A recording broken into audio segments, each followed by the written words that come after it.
Hey, what's going on, people? Welcome back to Football Therapy with me, your host, Jan. I hope you are all doing well, dear sweet friends. I really hope that welcome back to a very old series from here on Football Therapy called The Importance of, a series where I talk about a player and why they are important to Chelsea. And I'm doing that today in Jorginho, but with a little bit of a twist. It's in Thomas Tuchel's own words, who was recently quoted giving a passionate delivery explanation of how he feels about Jorginho as a player, strengths, and indeed weaknesses. So I want to read what he said and give you my opinion on the player, who's often been quite divisive throughout his time at Chelsea. Once much maligned when he first came with Sarri, then won over the Stamford Bridge faithful who sang his name, Jorginho, which is great. Of course, he's got this infectious positivity, but there's a lot of sides to Jorginho. We're going to discuss it today. Of course, at time of recording this video, he has been nominated for UEFA Champions League Player of the Year, or UEFA Player of the Year, alongside Kevin De Bruyne, and of course, his teammate, N'Golo Kante. So before we get into it, I'd of course urge you all to subscribe to this channel if you might. So you might enjoy this content. If you enjoy this content, feel free to subscribe. Daily content here, of course, and you can catch me over on the gram, of course. Alright then, yeah, let's have a look at this first, read through it, and then I'll give you my opinion on what I think about Jorginho, positionally, his player profile, and of course things like his leadership skills. So here we go. This is quoting Tuchel on football.london about him talking regarding Jorginho. Tuchel's response was as detailed as it was long. Here we go, people. The German spent the best part of 4 minutes eulogising about the man known to so many Chelsea supporters as J5. When I had you to myself. Quote, this is regarding him signing him to PSG. I would say no, we didn't try to sign him for PSG, although we would have we would have taken him, and I would have picked him up personally if there was a chance. I do not think we were in contact, but that does not mean PSG wasn't in contact. I was maybe not aware of everything that was going on at the transfer period at that moment. Ooh, dig it, PSG from Thomas Tuchel. Tuchel continued, I think Georgie is a very strategic player. He can play in advance, he knows what to do with the ball in possession, can imagine what is going to happen in one or two passes ahead. He knows where to help out in short distances and long distances, when to switch play, when not to switch play. He has a good sense of rhythm. Here's where you get a lot of headlines from people. He lacks. He's talking about his weakness. If you isolate him or watch him separately, the pure physical ability, that makes him the number one candidate to be a number 6 in the Premier League.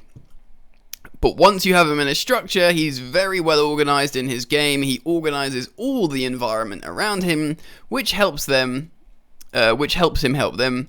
When everything is organised, and then he can show his true abilities in controlling the rhythm of the game. So let's just quickly pause for a moment and talk about that. When he's talking about what he lacks in his game is physical ability to be a 6, I don't think he's just talking about how he's like a slender, slight guy, which of course he is.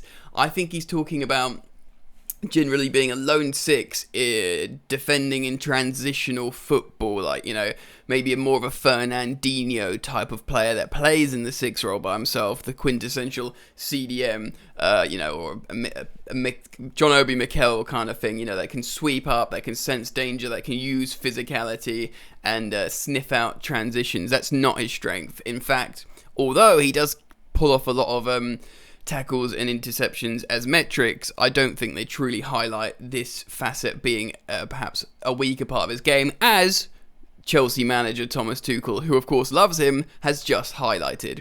He gets a lot of yellow cards. He doesn't have much strength, and he can't really be seen as like Tuchel said, an ideal candidate to screen at back 4 as a CDM.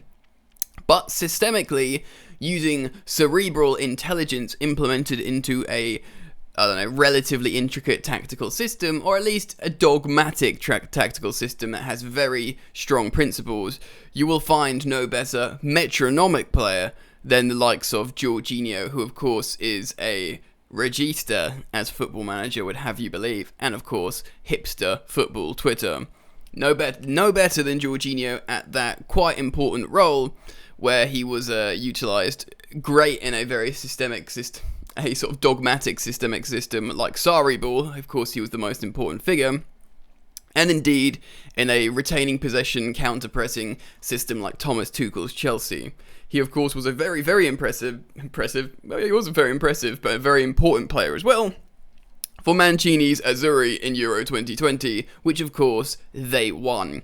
They played a lot of high-press football as well. They did play without the ball a little bit, but they've trusted Jorginho to always receive the ball in the middle of the park, create space, and release it to the best of his ability, which he did. Let's read on, ladies and gentlemen.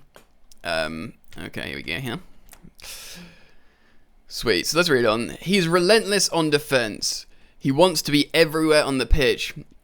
He has a huge ability to run a lot. Maybe he lacks the high speeds, but he compensates a lot with his work rate and very good anticipation on his defensive work. On top of all that, he's a top guy. He's funny. He has a big smile on his face every single day. You can have chats with him. You can laugh every single day because he's up for a laugh, up for a good life. That's nice. He's in love with this game, in this feeling. He transports in the first minute. He never stops transmitting this energy, and he's really into the game and thinking about tactics. He loves to be involved and a true connection with the game. Such a positive guy. Alright, so let's pick up on that a little bit as well. So what he's saying is, not fast, not strong, not the best defender. Fine, but always available to receive the pass, and again, a very sort of lucid footballer in terms of positional play on the pitch, which is very, very important, especially if you're in like a highly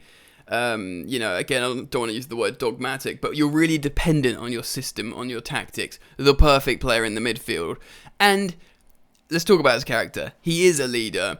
He doesn't shy away. He's very loud in terms of on the pitch. He's very, very serious. He's very, very...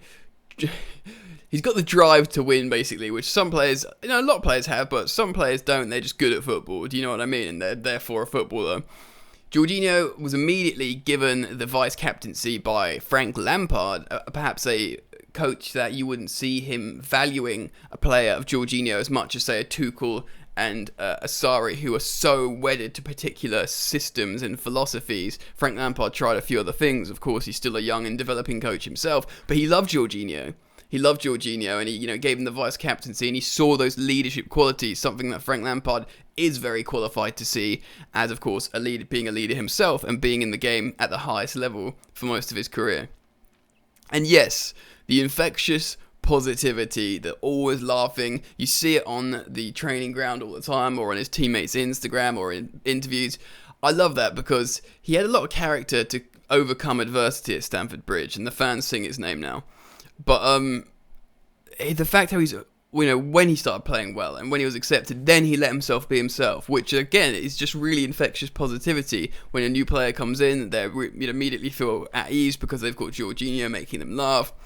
He keeps a good positive vibe around the training ground. He learned English really, really quickly, which I always love. I think that's a sign of them wanting to settle in, and I think when anyone's bilingual, it's really commendable in my opinion. Look at Lukaku, who speaks 7 languages, absolutely incredible. So yeah, let's finish off this article, and we'll finish up on Jorginho a little bit more. Cool. This makes him a very, very important player and a huge link in the middle of the pitch, not only for us but also for Italy. I'm very happy that guys like him, guys like N'Golo and De Bruyne, and this will have a huge effect on guys like Mateo Kovacic, I think he's saying, because these players have been nominated for the award, that people understand the importance of these characters and what they do. I think actually with Kevin De Bruyne and N'Golo Kante, it's a little bit more obvious what they do in terms of why they're so world class. I'll talk about that in just a second. that sometimes they don't shine, but they make other people shine, and that's important for any team in the world. For me, Kevin De Bruyne is probably the best player in the league, and I think second to that is N'Golo Kante. And I think they're pretty close. And obviously it's difficult to compare because they play such different roles. But you can just see the quality of Kevin De Bruyne. He's spraying long passes, scoring amazing goals, carrying the ball between the lines in the final third. But N'Golo Kante, similarly, you see on the pitch, amazing stuff. Not just running around like a headless chicken, amazing feats of strength for such a little person. Tackles, interceptions, again, breaking the lines himself, ball carrying. Just, the best interceptive footballer on the earth at the moment. And of course, with Jorginho, it's not as evident and transparent on the pitch. Often, when you don't really notice him, it's because he's having a really good game. You know what I mean? Yes, he can play a long diagonal, great pass. I think of that assist for Tammy Abraham, was it last season, that he put it over the top? And that's because he saw it happening first. He does have the vision, and he does have the passing ability, which is great. But if that's what you think he is as a player, then you're not going to rate him that highly because he doesn't do it that often, and you're going to think, well, Cesc Fabregas did that every 5 minutes. He's not really that good, and he can't tackle he can't screen a back four like Mikel did, or do you know what I mean? So you're starting to compare him to these players, and that's just too reductionist because he is a specialist, and people don't like the sound of this explanation, but it's absolute truth. He is a specialist metronomic player that uses a cerebral lucidity of how the game is around him, not just about finding that long pass to that runner, about what's happening absolutely everywhere, what the opposition is likely to do, how to counter-press, how to initiate a counter-press from your own team by making yourself available in a certain shape to release the ball there. He's literally playing 4D chess. He's like an Intel Super i48 processor in the middle of your computer. Bam, I love that analogy. Hope you guys do love that analogy as well. So yeah, he is an important player, man. And this is the importance of Jorginho. So if you've enjoyed this type of video, let me know. I'd urge you to drop a like. It helps me out a lot. And subscribe to this channel if you want daily content, Chelsea news, match reviews. And if you enjoy them, more videos like this. So let me know. Enjoy the football. And I'll see you later.